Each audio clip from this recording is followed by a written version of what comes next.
Good morning and happy Monday.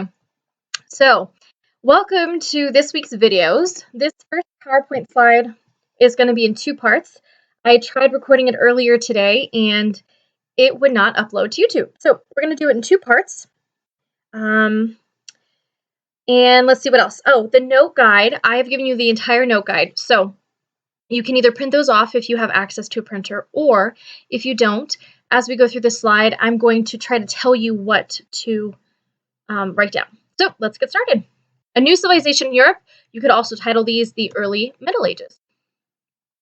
So this first part is talking about the topography and the climate of Europe. So I'm going to be working on printing off a map and sending this to you guys. You won't have to fill it in. There will be no map quiz, none of that. But it's important to know that Europe has lots of plains as well as lots of mountain ranges like the Ural Mountains, Caucasus, the Alps, and then obviously the Pyrenees. So, mountains edge the continent on the north and south, and at its center, Europe has broad plains, known as the North European Plain. This is important. Now, just remember, this is a video, so you can pause at any time if you feel like you're falling behind on notes. So, Western Europe has a relatively warm, moist climate, with numerous rivers flowing in many directions throughout the continent. Besides being excellent routes for trade, these rivers carry fine, fertile soil that is deposited along the way, bringing up rich farmland for agriculture. So I would write down just the importance of rivers in Europe because they are excellent trade routes and provide fertile soil for farming. This process is especially true of the Rhine and the Danube rivers. Now, this is the period between the collapse of the Roman Empire, about 500 AD, and the beginning of the modern age, around 1500 AD. Historians use this term medieval to describe this time period. It just relates to the Middle Ages. So I would write down again, medieval means related to the Middle Ages.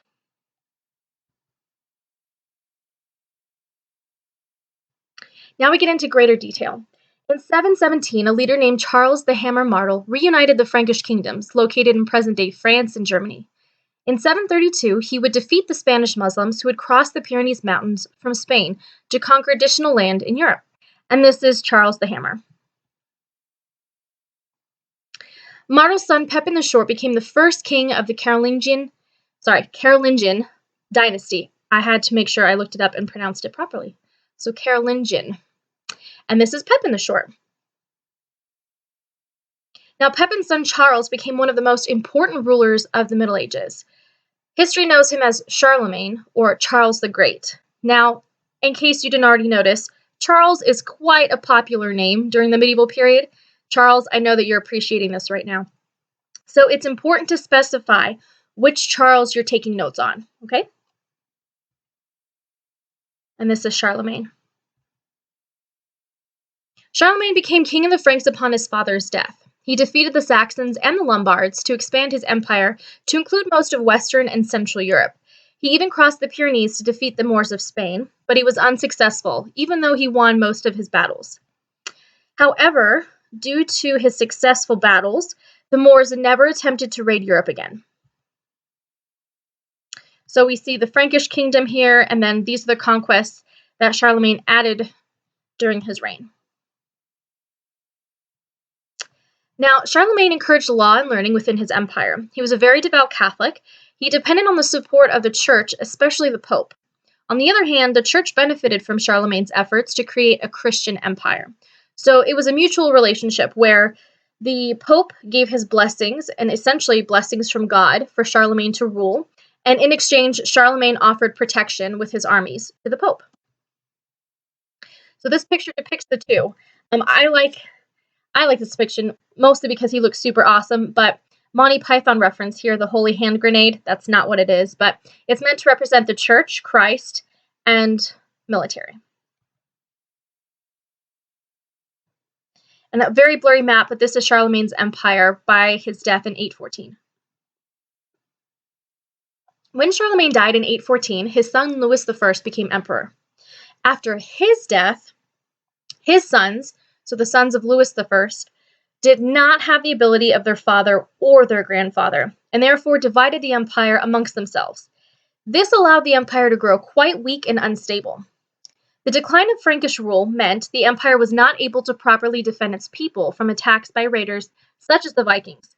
So eventually, noble families are going to gain power and take control of separate regions, and a feudal system will begin to develop. So it'll be similar to the feudal system we learned about in Japan, but it has differences that are important to point out.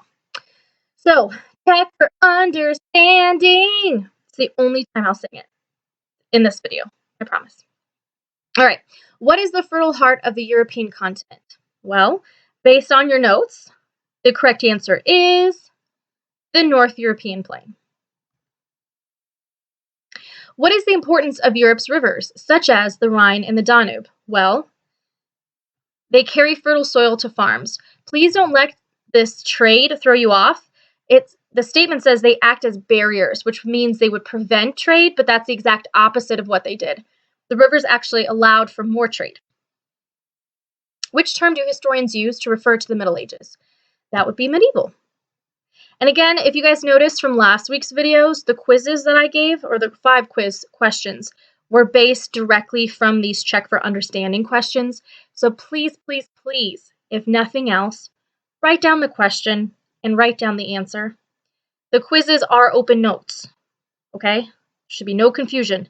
They are open notes. Number 4, who was Charlemagne and why was he important? Well, he was the son of Pepin the Short and the grandson of Charles the Hammer Martel, and he created a large medieval empire in Europe. So the correct answer is all of the above. Now, which parts of Europe were included in Charlemagne's empire? Eastern Europe, Eastern and Western Asia, Western and Central Europe, or all of the above? Well, we know that he didn't have any control over Asia whatsoever, so we can automatically exclude B and D. And the correct answer is Western and Central Europe. Charlemagne fought and conquered the Lombards and the Saxons. Who did he cross the Pyrenees to defeat in Spain? Well, the Muslims had control, so the correct answer is the Moors, the Spanish Muslims. After Charlemagne died, his grandsons could not maintain the empire the way their father, Louis I, had. Their quarrels weakened the divided empire. What happened as a result of these quarrels?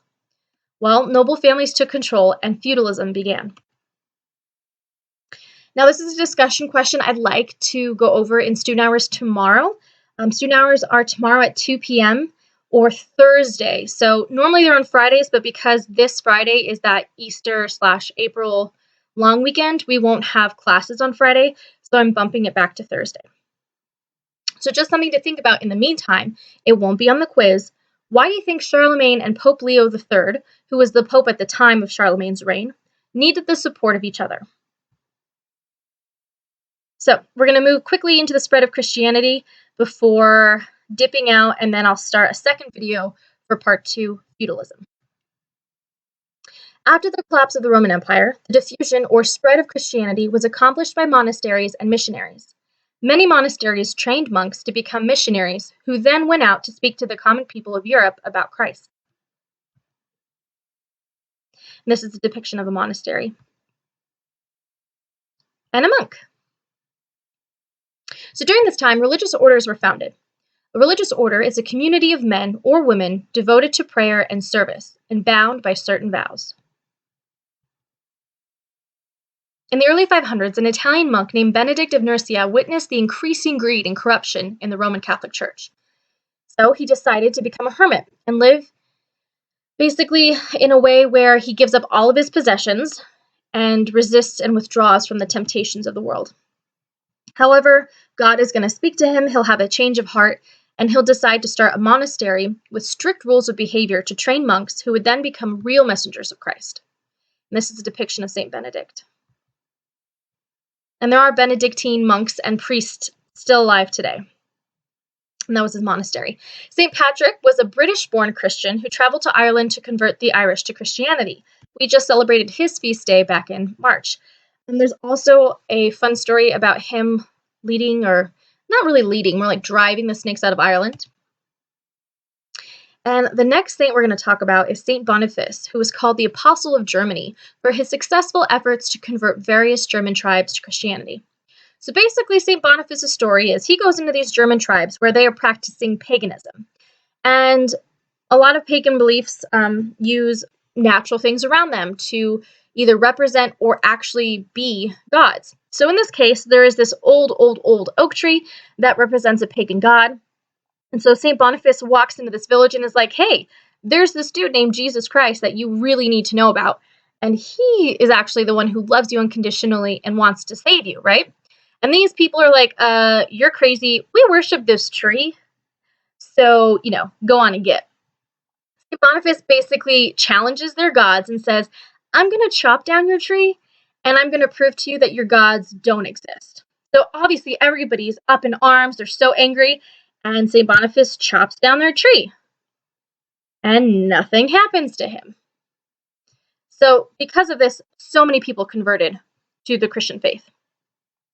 The Roman Catholic Church in Europe, more simply called the Church, taught that the only way for medieval people to resist temptation and gain salvation was through the Church. So they had to have faith in Christ, abandon their sinful ways, so turn away from sin, and observe the sacraments. There are 7 sacraments in the Church.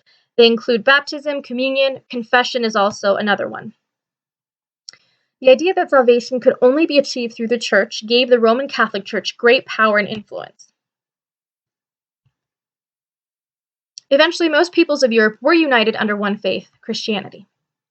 Although European Christians may speak different languages and follow different customs, they saw themselves as a part of Christendom, the large community of Christians spread across Europe.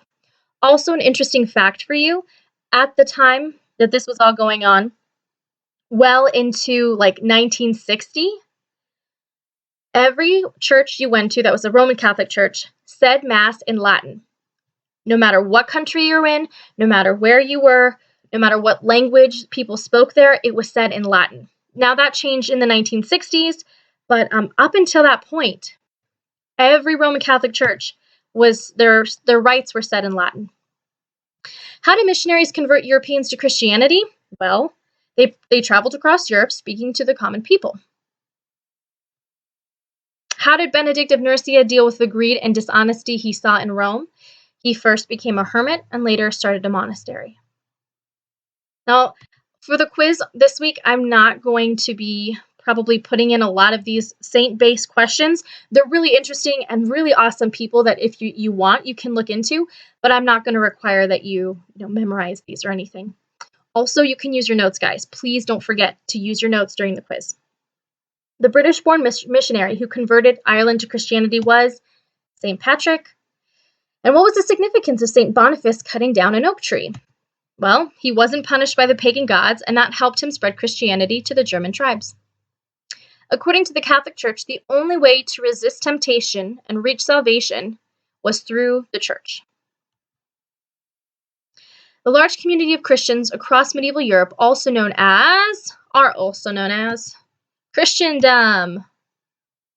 So again, another discussion question. Why do you think the Roman Catholic Church was able to gain such wealth, power, and influence during the Middle Ages? Discussion question for student hours. Now, this is where this part of the video is going to pause. We'll reconnect for part 2.